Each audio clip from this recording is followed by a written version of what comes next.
So let's get in our time machine again, and this time go back to 1922.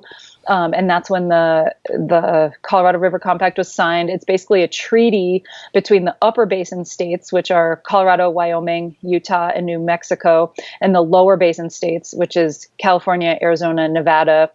And the part of the compact most relevant to this conversation is that it lays out this requirement for the upper basin to deliver a certain amount of water to the lower basin every year.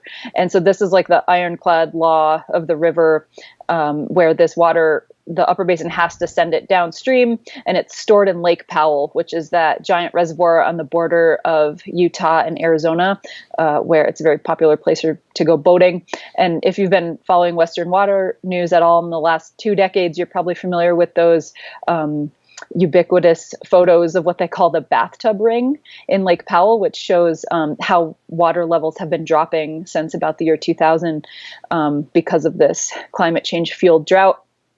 And so, there have been good years during that period with lots of snow, but overall the levels are dropping. And so this is bad, because if water levels in Powell drop too low, it can trigger this cascade of negative impacts and effects.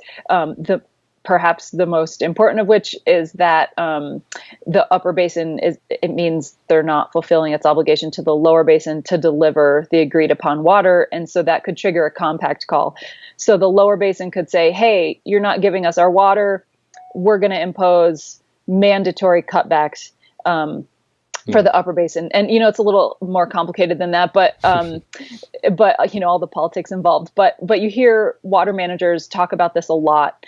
And people really want to avoid a compact call, because it could be this disastrous, interstate legal quagmire. And so everybody is trying to work to avoid that.